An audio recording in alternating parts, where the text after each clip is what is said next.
Dando continuidade nas aulas que tratam sobre o Antigo Testamento, agora passamos a abordar o livro de Salmos. Faz parte dos escritos Ketuvim, e o livro de Salmos, o nome no original é Telehim. Esse é o material que nós utilizamos para fazer a abordagem do livro, revelação messiânica, um panorama bíblico do Antigo Testamento, salmos messiânicos, fundamentos da teologia do Antigo Testamento, o Messias, esperança para o futuro, Jesus no Antigo Testamento e também um comentário judaico do Novo Testamento. E mais algumas bíblias de estudo, e a gente pegou uma aí só para simbolizar. Bem, o livro de Salmos ele tem bastante salmos interessantes para que nós possamos trabalhar. Mas por causa de tempo, nós só vamos trabalhar desses salmos que estão dispostos, somente os que estão em vermelho. Então vamos trabalhar o Salmo 2, a luta contra o ungido, o Salmo 22, o Messias sofredor, e o Salmo 110, quem é o Messias. Todos os demais salmos são interessantes para se estudar, para se buscar um entendimento maior, porque eles vão falar sobre vários aspectos do Messias. Então, fica a lista para quem quiser poder correr atrás e fazer um estudo mais aprofundado. E agora a gente começa então pelo Salmo 2, a luta contra o ungido.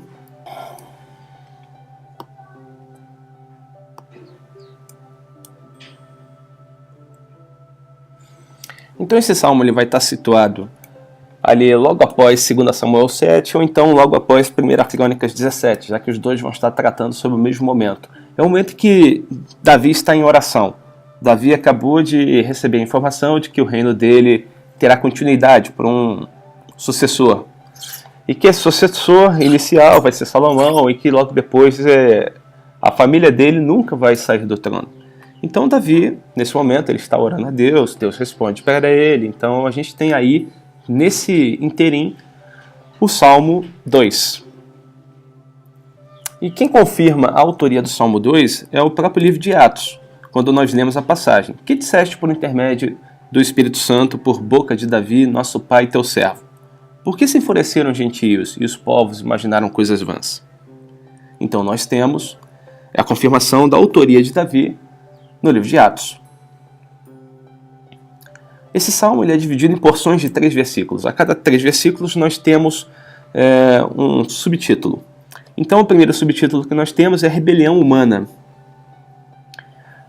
Porque se enfurecem os gentios e os povos imaginam coisas vãs.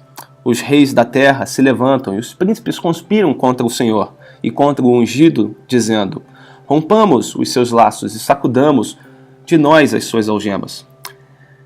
É interessante notar, logo que no primeiro versículo, porque se enfurecem os gentios e os povos. Então os gentios aqui está simbolizando as nações. E os povos provavelmente está simbolizando as tribos de Israel. A gente vai verificar essa passagem se concretizando lá em Atos 4, o 25, 26. Vai estar falando sobre isso. Sobre como tramaram contra o Messias. Então esses povos e os gentios, as nações, eles imaginaram, eles conspiraram, eles planejaram. Foi um ato voluntário, um ato pensado, um ato premeditado. E eles premeditaram isso contra o próprio Senhor e contra o seu ungido. E quem é ungido no Antigo Testamento? Deus pode ungir várias pessoas, pode ungir reis, sacerdotes e profetas. Mais à frente, na plenitude dos tempos, viria aquela pessoa na qual esses ofícios se confundiriam. Porque ele é o rei, ele é o sacerdote, ele é o profeta, ele é o Messias de Israel, ele é o próprio Jesus. Mas nesse momento ele ainda não havia vindo. E aqui a gente tem um vislumbre daquele a quem nós estamos tentando identificar. Então o que está acontecendo aqui? O Salmos está falando que há um movimento na face da terra onde que tanto aqueles que são das nações quanto aqueles que são dentro do povo conspiram contra o Senhor e contra o ungido. E que a intenção deles é romper todos os laços, romper todas as algemas, se libertar da existência de um Deus. Isso não é nada mais nada menos do que continua ocorrendo ao longo da história. É o homem contra a ordem natural, contra o domínio, contra negar a existência do próprio Deus, contra contrariar a sua própria vontade. E isso não é diferente do que aconteceu quando foi escrito o Salmo 2, quanto é dos nossos dias. Nos nossos dias acontece a mesma coisa. A gente pode chegar e voltar um pouquinho atrás na história, o próprio Iluminismo, o século das luzes, o momento em que o homem teoricamente se liberta de Deus, dando contraste contra a Era das Trevas, quando a igreja coordenava todas as coisas. Então a gente vê o homem chegando e se rebelando contra Deus. Inúmeras coisas acontecem hoje que fazem com que o homem despreze a ordem natural das coisas. Existe um esforço em eliminar referências a Deus de todas as constituições ao longo do planeta. Por exemplo, na França a gente tem um processo de desmontagem de cruzes acontecendo. No âmbito global, a gente tem desprezo e escárnio crescentes com relação à palavra de Deus e com relação a todos aqueles que seguem esses ensinamentos. E sem contar que se preza e se prega e se apregoa que a criatura é superior ao Criador. Existe um aumento de todo tipo de relacionamento que a Bíblia condena. Cerimônias de separação agora são feitas dentro das igrejas, em grande parte na Europa ainda. E o evolucionismo ele é tido como a única vertente correta. Não se fala nem em criacionismo. E todos os cristãos que realmente seguem os ensinamentos são rotulados como fundamentalistas. Então a gente verifica todos os povos, de fora ou de dentro, eles maquinam e continuam maquinando, porque eles querem se libertar, eles querem romper os laços e sacudir todas as algemas de tudo aquilo que Deus disse que é o correto. Então, o homem, ao longo do processo da história, ele continua a se rebelar contra o Criador. Mas nos próximos 3 versículos nós vamos verificar que existe uma reação divina. E essa reação começa na identificação daquele que fala. Ri-se aquele que habita no céu. O Senhor zomba deles. Na sua ira, a seu tempo, lhes há de falar, e no seu furor os confundirá. Eu, porém, constituí o meu rei sobre o meu santo monte Sião. Então aqui a gente vê o salmista chegando e falando, descrevendo o que é um ser superior, onisciente, onipresente, onipotente, que tem o poder sobre todas as coisas, e vê o homem tentando maquinar contra ele, contra a sua vontade, contra a sua soberania, contra o seu modo de agir e o seu modo de pensar. E a gente lembra, não tem como não lembrar, a gente lembra de as passagens onde Jeremias fala sobre o vaso de barro, sobre o olheiro, que por acaso pode o vaso reclamar ao olheiro, por que me fizeste assim? Não, não pode. Na realidade, nenhum dos planos de Deus podem ser frustrados. Ele fará toda a vontade dele. E ele deixa isso bem claro no versículo 6. Eu, porém, constituí o meu rei, e sobre o meu santo monte Sião. Então a gente verifica isso se concretizando em Mateus 2,2, onde que os sábios que viviam na Babilônia vieram porque eles ficaram sabendo do nascimento do rei dos judeus. Então aquilo que Deus faz, ele não faz as ocultas, ele não faz as cegas, ele deixa claro, a ponto que qualquer um possa vir e testemunhar de suas ações. A partir daí passamos para os próximos 3 versículos e vai tratar do governo divino. Proclamarei o decreto do Senhor. Ele me disse, tu és meu filho, eu hoje te gerei. Pede-me e te darei as nações por herança e as extremidades da terra por sua possessão. Com vara de ferro as regerás e as despedaçarás como um vaso de olheiro. E aqui a gente já pode verificar algumas coisas a mais. O versículo 7, por exemplo, tem bastante coisa para a gente bater. Tu és meu filho, eu hoje te gerei. Isso também está escrito lá em 2 Samuel 7,14, mas a gente encontra escrito de outra forma. Eu serei seu pai e ele será meu filho. Aqui Deus está falando com Davi a respeito da casa de Davi. Que ele será com o filho de Davi, que ele cuidará do filho de Davi, que ele tratará com o filho de Davi. E quando o filho de Davi fizer alguma coisa errada, ele será castigado com açoites, para que ele volte ao caminho correto. Mas que ele não se apartará da presença da casa de Judá, como fez da casa de Saul. E, de um ponto de vista um pouco diferente, nós conseguimos verificar que eu serei seu pai e ele será meu filho. Ele está falando de algo a mais, algo além, algo de algum descendente que vai vir da linhagem de Davi, mas que necessariamente não é um descendente unicamente da carne de Davi. E aí a gente verifica isso sendo concretizado em Mateus 3,17, onde que a gente tem ali, logo no batismo, este é meu filho amado, em quem me comprazo. Logo depois a gente verifica de novo, lá no Monte da Transfiguração, Mateus 17,5, este é meu filho amado, em quem me comprazo, a ele ouvi. E depois em Hebreus 1,5 vai falar a mesma coisa. É interessante a gente notar também que esse tu és meu filho, eu hoje te gerei, é um modo de indicar como o Messias entraria no plano da história. Ele tinha que entrar de alguma forma. Ele não ia aparecer do nada. Então, o modo como Deus fez com que o Messias entrasse na história, como o próprio Deus entrasse na história, fosse pelo nascimento de uma virgem. A gente vai ver em outros versículos amarrando isso, que vai ser de uma virgem, mas ele terá um nascimento normal. Eu hoje te gerei. Então, em algum momento ao longo da história, vai haver necessidade do Messias nascer fisicamente. Apesar dele já existir desde o princípio e até o fim, ele é o mesmo, ele precisa entrar na história. Ele tem que ter um ponto de acesso, um ponto de entrada. Esse ponto de entrada seria o nascimento, seria um momento em qual ele seria gerado. E aí a gente tem um panorama da primeira vinda.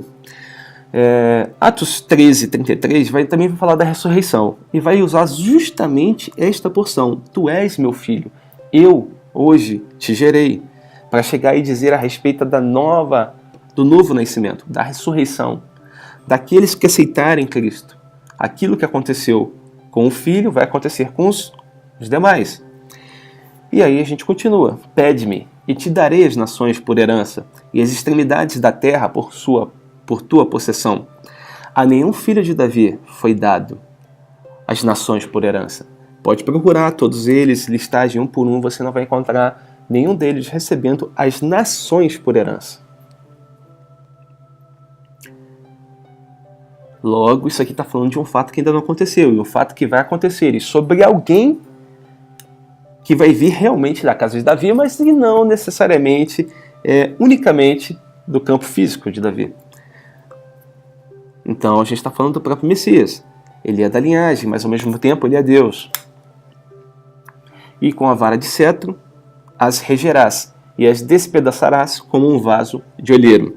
Então aqui a gente tem uma dupla simbologia. Uma simbologia ao poder e à soberania de Deus pela vara de ferro e também uma recordação a respeito do poder que foi dado à casa de Judá, que dela não se apartaria o cetro. Então o rei viria de lá. E passamos para os últimos 3 versículos, a última porção, a responsabilidade humana. Uma vez que Deus alerta, agora o homem tem responsabilidades. Agora, pois, ó reis, sede prudentes, deixai-vos advertir, juízes da terra. Servi ao Senhor com temor e alegrai-vos nele com tremor. Beijai o filho para que não se irrite e não pereçais no caminho, porque dentro em pouco se lhe inflamará a ira. Bem-aventurado todos que nele se refugiam. Então a gente tem um juízo iminente, prestes a ocorrer. E antes desse juízo iminente, Deus alerta, Deus adverte, Deus chama o homem ao juízo, ao entendimento. Da mesma forma como nós encontramos no livro de Apocalipse. Quando nós olhamos para o capítulo 3 de Apocalipse, nós encontramos a última igreja, Laodiceia, e que Deus fala: eu admoesto e repreendo a todos quanto amo. A última igreja é a igreja que anda mais errada, mas mesmo assim, ele estende a mão, porque é igreja. Então nós temos aí a figura de Deus anunciando o seu povo e mandando com que ele seja prudente. E por que ser prudente? Porque dentro, em pouco, se lhe inflamará a ira. Então, Deus está falando que em pouco tempo vai ocorrer o juízo, vai ocorrer a tribulação. E logo ao fim dela deve ter a segunda vinda. Então, ele fala com que todos tenham a oportunidade de se achegar ao filho, de beijar o filho, de fazer compromisso, de ter fidelidade, de ter submissão, de seguir o mesmo caminho. E aqueles que fizerem isso serão bem-aventurados, porque se refugiaram naquele que realmente poderia os guardar. A partir daí nós terminamos o Salmo 2 e passamos para o Salmo 22, o Messias sofredor. E esse salmo ele é interessante porque ele está situado em 2 Samuel 15, do 29 ao 30. É um momento singular para Davi. Algumas coisas estão acontecendo na vida de Davi que vão deixar ele um tanto quanto transtornado. Então Absalão vai usurpar o seu trono, Davi vai ter que fugir de Jerusalém, Ziba trai Davi e Simei o amaldiçoa. Então esse é o cenário no qual nós encontramos Davi. É interessante também notar que quando nós olhamos para os salmos no original o próprio nome do salmo ele faz parte do versículo. Nas nossas Bíblias normalmente não. O primeiro versículo ele está destacado e o chamamento ao salmo, o título do salmo, ele não faz parte do versículo. Nós colocamos como um subtítulo. Logo depois de Salmos 22, por exemplo, vai encontrar ao mestre de canto, segundo a melodia, Corça da Manhã, Salmo de Davi. Corça da Manhã é uma espécie de antílope, de cervo. E aqui ele está dizendo que ele é a corça da manhã. A gente encontra ao longo das escrituras várias analogias a estrela da manhã, brilhante estrela da manhã, sol da justiça, que temos que conheçamos e prossigamos o Senhor, conhecer o Senhor, assim como a alva, a sua vinda é certa.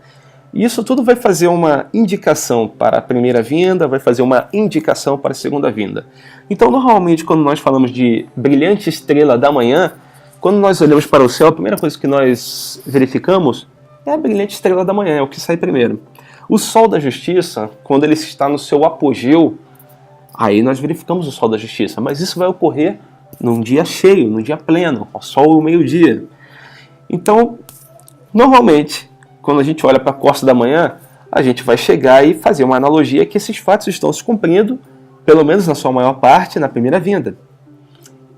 Pode ser uma analogia, pode ser algo que foi uma coincidência. Pode ser uma coincidência, mas o fato é que quando você olha para o Salmo 22, você verifica que a maior parte dele se cumpre realmente na primeira vinda de Cristo.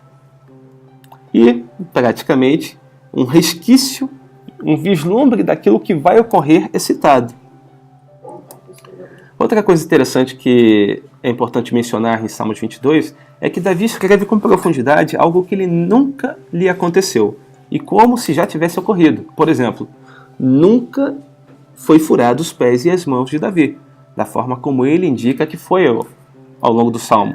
Então, se eu tivesse que analisar esse Salmo para poder chegar e falar, olha, isso aqui realmente Davi escreveu a respeito de fatos que aconteceram com ele e somente com ele, e não tem nenhuma indicação futura, eu estaria mentindo. Na realidade, parte desse Salmo nunca aconteceu com Davi.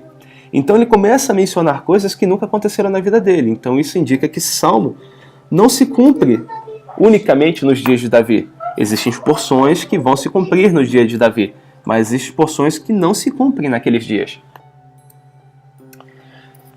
A melhor forma de analisar o Salmo 22 é começar por Mateus 27, 46. Por volta da hora nona, clamou Jesus em alta voz, dizendo, Eli, Eli, lama sabachthani, o que quer dizer, Deus, Deus, Deus meu, por que me desamparaste? É interessante a gente notar que quando um judeu ele cita o primeiro versículo de um salmo, na realidade, ele está citando o salmo inteiro. Então a primeira coisa que a gente tem que ter em mente é que quando se fala a respeito do primeiro versículo de um salmo, é o modo como o judeu utilizava para poder descrever que ele estava mencionando o Salmo 22 por completo, já que naquela época a gente não tinha os salmos numerados. Os salmos eram ditos justamente pelo primeiro versículo. Então, quando falava o primeiro versículo, sabia-se exatamente o que estava dizendo. Outra coisa interessante é que quando nós olhamos o texto, quando ele chega e fala que ele está desamparado, quando o Messias fala que está desamparado diante de Deus, as pessoas que estão ao redor não falam que Deus o desamparou. Não. Falam que ele está clamando por Elias. E se ele está clamando por Elias, eles ficam ali esperando. Então vamos esperar para ver se Elias vai retirar ele dali mesmo. Então, na realidade, parece que eles entendem exatamente o que Jesus está dizendo, que ele está narrando o Salmo 22 por completo, na sua íntegra, e que tudo que está dizendo é o Salmo 22, e não somente o versículo 1, como se Deus apenas o tivesse desamparado e ele agora estivesse sozinho, sem ninguém no mundo. Quando nós olhamos o Salmo 22 da forma como o judeu pensa, como o judeu trabalha, que é a forma como o próprio Messias expressou-se na cruz, já que ele é judeu e ele falava a um público que era judeu, então isso tem que ser trazido à mente. E até as pessoas que vão falar logo após os versículos abaixo também são judeus e eles vão mencionar algo que normalmente não faz sentido para a gente. Por que logo depois que eles falam isso, ele fala, deve estar clamando por Elias? Para a gente não faz sentido. Porque ele está falando que ele foi desamparado. Qual a ideia de estar clamando por Elias? Então a gente só entende quando nós lemos o Salmo 22 por completo, quando nós temos Malaquias, o último capítulo de Malaquias, o versículo 5 na cabeça, porque aí a gente entende que Elias viria num momento de grande tribulação e que ele prepararia o caminho do Senhor. E se o Jesus disse que ele é o Messias, então, se ele está na cruz e existe um momento de grande tribulação para a própria pessoa que diz que é o Messias, ora, se ele é aquele a quem ele diz ser, então vamos aguardar Elias chegar. Esse era o pensamento das pessoas que estavam ao redor. Mas, de qualquer forma, quando nós analisamos os primeiros 5 versículos, a gente pega uma ideia geral de desespero e história nacional, porque quem escreve é Davi. Então, Davi vai começar o Salmo da forma como nós já trabalhamos. Deus meu, por que me desamparaste? Por que se acham longe de minha salvação as palavras do meu bramido? Deus meu, clamo de dia e não me respondes, também de noite, porém não tenho sossego. Contudo, tu és santo, entronizado entre os louvores de Israel. Nossos pais confiaram em ti, confiaram e os livrastes. A ti clamaram e se livraram, confiaram em ti e não foram confundidos. Então aqui a gente tem a figura de Davi como o libertador prometido, que precisava de libertação.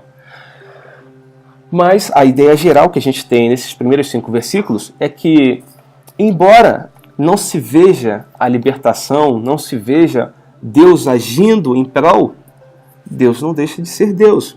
Embora ele não tenha me respondido, ele continua sendo o Senhor soberano de todas as coisas.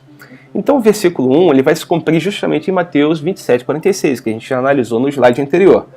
De semelhante modo, o versículo 2 vai se cumprir em Mateus 27:45, porque vai falar justamente do clamor de dia e de noite. E Mateus 27:45 tem os traços que identificam isso. E desde a hora sexta até a hora nona houve trevas sobre toda a terra. Existe um momento de claridade e existe um momento de trevas. Ele estava ali naquele momento na cruz e havia clamor. Logo depois a gente tem os próximos 5 versículos sendo analisados. Aqui a gente vai ver que continua o quadro de desespero, mas agora o foco já é a história do seu nascimento. Então Davi começa a focar na história do seu nascimento. E quando ele faz isso, os primeiros 3 versículos vão ressaltar de uma forma diferente. Mas eu sou verme, não homem, o opróbrio dos homens, e desprezado do povo. Todos que me veem zombam de mim, afrouxam os lábios e meneiam a cabeça. Confiou no Senhor. Livre-o ele, salve-o, pois nele tem prazer. E aí a gente vê que em Mateus 27, do 41 a 43, nós encontramos a passagem que diz, de igual modo,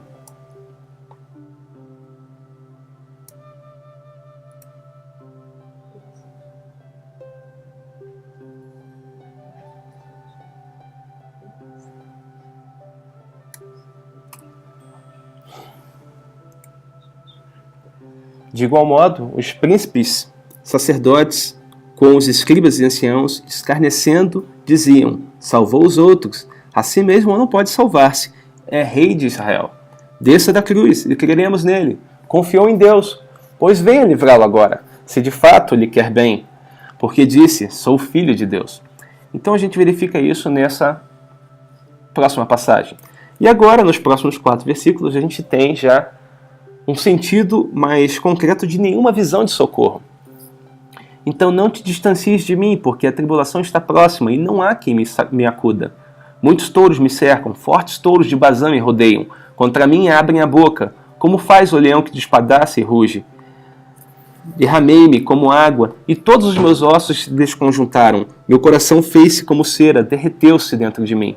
Então aqui a gente está falando dos últimos minutos. E a gente tem que levar em consideração que Davi, ele é um pastor. Acima de todas as coisas, ele foi um pastor de ovelhas. E ele tem isso dentro dele arraigado. Então quando ele escreve que muitos touros o cercam, fortes touros de Bazão o rodeiam, é como se um animal estivesse sendo cercado por aqueles que realmente podem lhe despedaçar e lhe tirar a vida. Aqueles que são seus predadores naturais. Então quando ele chega e cita que abrem a boca e o faz como o leão que despedaça e ruge, ele está realmente como se fosse uma presa desse leão. Como se não houvesse forças dentro dele. E é assim que ele se descreve. Ele fala que ele se derrama como água e todos os seus ossos se desconjuntaram. É como se ele não tivesse forças para ficar em pé, como ele não tivesse capacidade de prover o seu próprio socorro, como se ele tivesse simplesmente como um passageiro da agonia. Então Davi se vê dessa forma. É claro que o Messias ele não é um passageiro da agonia, ele está na cruz porque quer, mas esse porque quer é porque ele veio para cumprir a vontade do Pai. Então, de certa forma, nós temos a figura de um Messias que está na cruz, mas está cumprindo uma ordem. Ele não pode sair dali por vontade própria. Porque ele veio para cumprir a vontade do Pai. E ele o fez de forma obediente, obediente até a morte. Então, de certa forma, ele também se encontra de forma similar àquilo que Davi descreve de sua situação particular. E aí a gente passa a analisar os próximos 4 versículos. Secou-me o meu vigor, e como um caco de barro, e a língua se me apega ao céu da boca, assim me deitas no pó da morte. Cães me cercam, uma sucia de malfeitores me rodeia. Traspassaram-me as mãos e os pés. Posso contar todos os meus ossos. Eles me estão olhando e encarando a mim. Repartem entre si as minhas vestes, e sobre a minha túnica deitam sorte. Então, o versículo 15 vai falar da sequidão que há na boca do Messias, vai se cumprir em João 19, 28, onde que o próprio Messias diz que depois, vendo Jesus que estava tudo já consumado, para que se cumprisse as Escrituras, disse, tenho sede. E aí se cumpre essa porção das Escrituras. Logo depois, versículo 16, vai falar que transpassaram as mãos e os pés. E a gente vê em João 20, 27, que o próprio Tomé pede para ver as mãos transpassadas, para que ele possa realmente crer. O versículo 17 não está citado aí, mas a gente sabe que quando os soldados foram verificar quem era que ainda estava vivo na cruz, eles identificaram que os 2 malfeitores ainda estavam e foram lá e quebraram as pernas dos 2, de modo que eles caíssem sobre o seu próprio peso e se sufocassem e morressem rápido. E quando foram fazer isso com o próprio Messias, verificaram que ele já se encontrava morto, então nenhum dos seus ossos foram quebrados. Versículo 18, vai estar lá em Lucas 23, 34, vai falar sobre as vestes. Então, repartindo as vestes dele, lançaram sortes. E aí a gente vai para a penúltima porção. Tu, porém, Senhor, não te afaste de mim, força minha, apressa-te em socorrer-me, livra a minha alma da espada e das presas do cão, a minha vida, salve-me das faces do leão e do chifre dos búfalos. Sim, tu me respondes. A meus irmãos declararei o teu nome, cantar-te-ei louvores no meio da congregação, vós que temeis o Senhor. Louvai-o e glorificai-o. Vós todos, descendência de Jacó, reverenciai-o. Vós todos, posteridade de Israel, pois não desprezou, nem abominou a dor do aflito, nem ocultou dele o rosto, mas ouviu quando lhe gritou por socorro. Então o versículo 22 vai estar tratado lá em Hebreus 2, do 11 ao 12. E logo depois que ele tece 23 versículos, praticamente de desespero, ele chega à conclusão final, no 24º versículo, que pois não desprezou, nem abominou a dor do aflito, nem ocultou dele o rosto, mas o ouviu quando lhe gritou por socorro. Então, o tempo todo, o Messias está querendo dizer que na cruz estava se cumprindo tudo aquilo que estava sendo proferido no Salmo 22. E não somente o primeiro versículo. O primeiro versículo está se cumprindo? Está. Deus meu, por que me desamparaste? Não porque Deus o desamparou, mas porque o sentimento humano é de Desamparo. Mas é um sentimento humano, porque quando nós olhamos para dentro do texto, nós verificamos no versículo 24, pois não desprezou, nem abominou a dor do aflito, nem ocultou dele o rosto, mas o ouviu quando lhe gritou por socorro. Mas na cruz ele não gritou por socorro. É verdade, na cruz ele foi como ovelha muda. Então vamos ter que analisar uma outra porção do texto onde que vai indicar isso. Por exemplo, pegando os Salmos 22 e 24 e a gente analisando Hebreus 5:7, vai ficar um pouco mais claro. Ele, Jesus, nos dias da sua carne, tendo oferecido com forte clamor e lágrimas e orações e súplicas a quem o podia livrar da morte, e tendo sido ouvido por causa da sua piedade. Então, ele ofereceu clamor, lágrimas, orações e súplicas a quem tinha poder para livrá-lo da morte, e foi ouvido. Bem, com certeza isso não ocorreu na cruz, porque na cruz você não vê ele de modo diferente de não ser ovelha muda. Na cruz ele era ovelha muda. Mas existe uma outra porção dos textos que nós identificamos o Messias não como ovelha muda. Em Lucas 22, do 43 a 46. Então lhe apareceu um anjo no céu que o confortava, e estando em agonia orava mais intensamente. E aconteceu que o seu suor se tornou como gotas de sangue, caindo sobre a terra. Levantando-se da oração, foi ter com seus discípulos, e o achou dormindo de tristeza, e disse-lhe: por que estáis dormindo? Levantai-vos e orai, para que não entreis em tentação. Então nós temos em Lucas 22, do 43 ao 46, uma porção das Escrituras onde vai indicar algo que pode identificar o momento no qual o Messias foi ouvido a respeito de ser poupada a sua vida. Por que isso? Porque quando uma pessoa ela começa a suar sangue, isso quer dizer que o seu corpo está tendo falências múltiplas de todos os órgãos internos e que ele tem pouco tempo de vida. Se nada for feito, se a situação não for mudada, a tendência natural é aquela pessoa morrer. Então, nada mais normal do que o Messias, numa situação dessa, sabedor de qual é a sua missão, que ele veio para ter uma morte de cruz e morrer na cruz, dele orar intensamente, com forte clamor, com lágrimas, com orações e com súplicas, a quem podia livrá-lo da morte, e por causa da sua piedade, ser ouvido.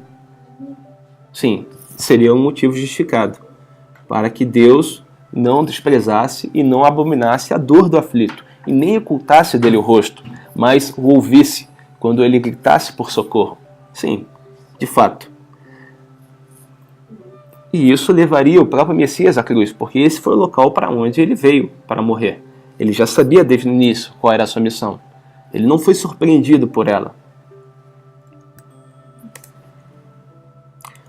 Tudo bem que o Salmos 57:1 também vai indicar que Deus nunca desampara aquele que tem o espírito quebrantado, o coração compungido e contrito. Não precisar dessa volta toda, mas, já que pegamos agora o versículo 57, o capítulo 57, versículo 1, só para confirmar com outra passagem que Deus não desampara os seus. Versículo 29, 30 e 31 vão falar dos ricos, que todos os opulentos da terra hão de comer e adorar. E vão falar daqueles que se humilham também. E todos que descem ao pó se prostrarão perante ele. Até aquele que não pode preservar a própria vida. A posteridade o servirá. Falar-se-á do Senhor a geração vindoura. Hão de vir anunciar a justiça dele ao povo que há de nascer. Contarão que foi ele quem o fez. Então a gente está falando de um momento futuro aqui. Aqui já está entrando já para a época do reino milenar. E assim a gente termina o 22 e entra no Salmo 110. O Salmo 110 ele vai estar situado na mesma porção em que o Salmo 2.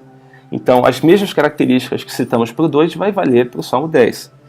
E aqui ocorre de modo diferente. Quem vai chegar e identificar o Salmo como escrito por Davi é o próprio Messias.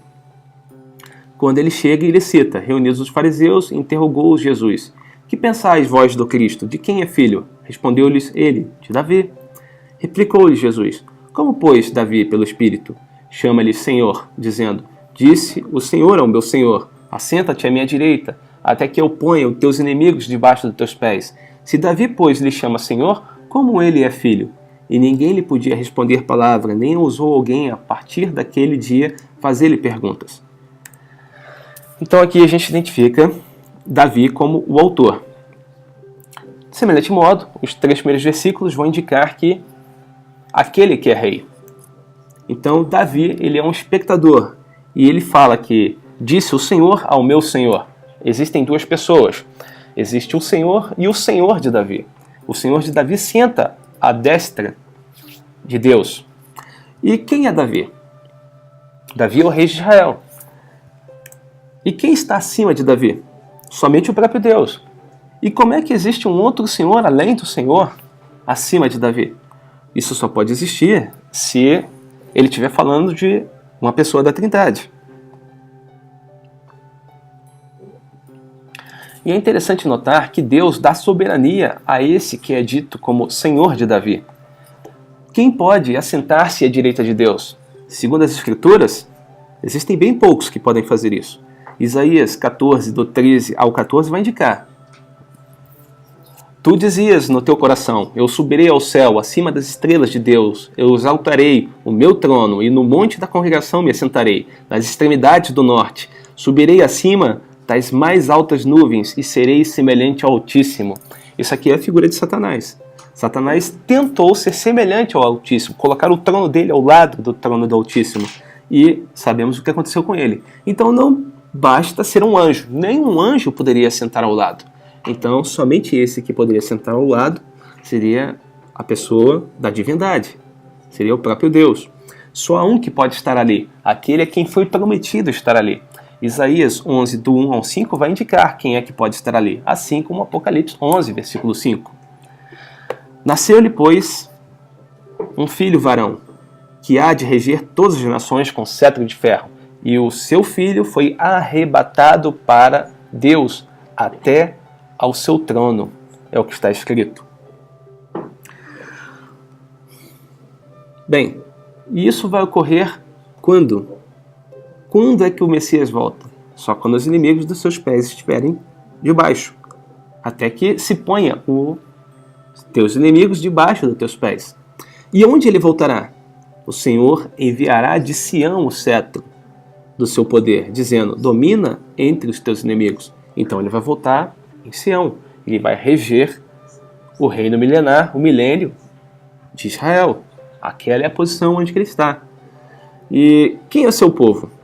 Apresentar-se-á voluntariamente o teu povo no dia do teu poder, com santos ornamentos, com um orvalho emergindo da aurora, serão os teus jovens. Então a gente tem a figura da igreja arrebatada e a gente tem a figura dos salvos ao longo da tribulação. A segunda parte do versículo vai falar que, dos últimos 4 versículos, vai falar de não somente da figura do rei, mas da figura do sacerdote. E a gente verifica isso em Hebreus 7, do 1 ao 3, que vai citar comentários sobre Melquisedeque, por exemplo. Porque és Melquisedeque, rei de Salém, sacerdote do Deus Altíssimo, que saiu ao encontro de Abraão, quando voltava da matança dos reis, e o abençoou, para o qual também Abraão separou o dízimo de tudo. Primeiramente se interpreta rei de justiça, depois também rei de Salém, ou seja, rei de paz. Sem pai, sem mãe, sem genealogia, que não teve princípio de dias nem fim de existência. Entretanto, feito semelhante ao Filho de Deus, permanece sacerdote perpetuamente. Então aqui a gente verifica que o próprio Messias ele não é da tribo de Levi, não é da descendência de Arão. Ele vai seguir a descendência de Melquisedeque. Então, aqui eu estou confirmando a função sacerdotal do Messias, mesmo que ele seja da tribo de Judá, porque a função sacerdotal dele não vem de Arão, mas sim de Melquisedeque. E quando nós olhamos para Melquisedeque, ele é a expressão que melhor identifica realmente, porque Melquisedeque é rei de Salém, é rei de justiça. Então, além de sacerdote, Melquisedeque é rei.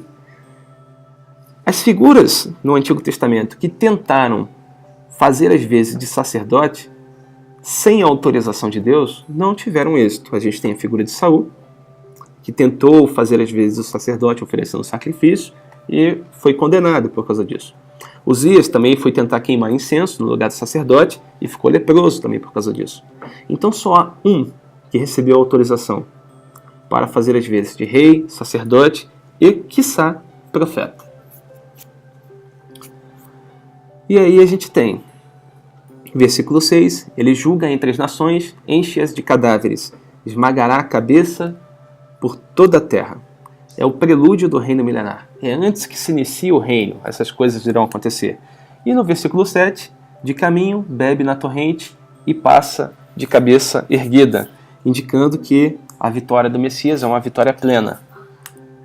E assim a gente conclui o Salmo 10.